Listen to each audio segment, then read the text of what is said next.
Hello everyone, welcome to my channel e-learning zone. Today we are going to do the literary or the poetic device. This is part 1 of the series where we will be doing both of them, poetic and literary device, and these are the figure of speech that we use in our English literature. Here we will do the easy description, easy definitions of the poetic devices that we keep using, and we will be using very simple examples for your understanding the things better. So let's start. The first literary device that we take here is alliteration. What is alliteration now? When the same letter or sound occurs at the beginning of the adjacent or closely connected words.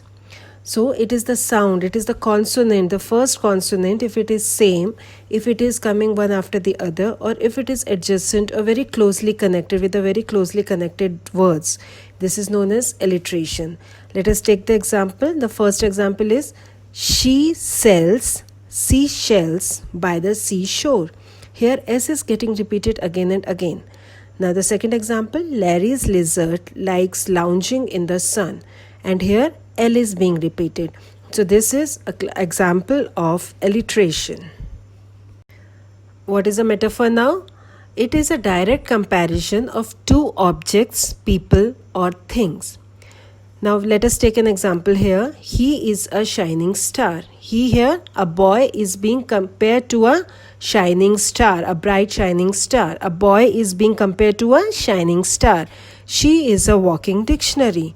My baby brother is a cute little teddy bear. We are comparing our baby brother to a cute little teddy bear. It is a direct comparison. Oxymoron. It is a figure of speech made up of two words that contradict each other. Like the words like known secret. We can say that it is a known secret that we shall not be able to have any elections this year. Alone together. Living dead. Original copy. I kept the original copy and gave her the Xerox. So all these are the example of oxymoron. Here both the words are contradicting each other. Known secret. When something is known, how can it be a secret? But there are sentences where we use them together. I have given you the examples. Now the next literary device or the poetic device that we discuss here is personification. It is when human qualities and human characteristics are given to animals, objects or ideas.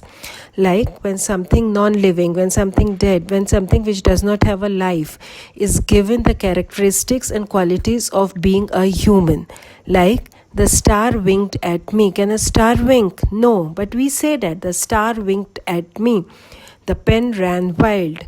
The leaves danced their way through the lawn. Might be there was an air somewhere, there was breeze that flew there, and the leaves danced their way through the lawn. Now let's do paranomasia, which is usually called as pun. It is the play of words that have the same sound, that is homonyms, but have usually different meanings. What we are saying, we don't mean that. There is some other meaning that we use in the sentence. For example, deciding where to bury him was a grave decision.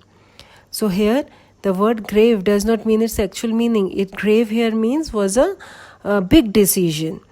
So now let us take here one joke. Let me explain this further by taking this joke here. The question, there was a question that was asked, what is the difference between a conductor and a teacher?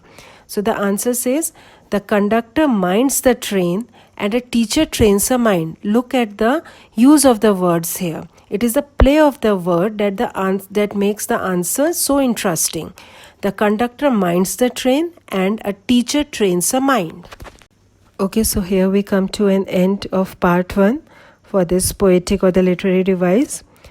I hope you have understood this well and this would help you in your studies. The PowerPoint can be referred to as notes and is present in the description box below. Part 2 is going to be out soon. Till then, keep learning and bye-bye.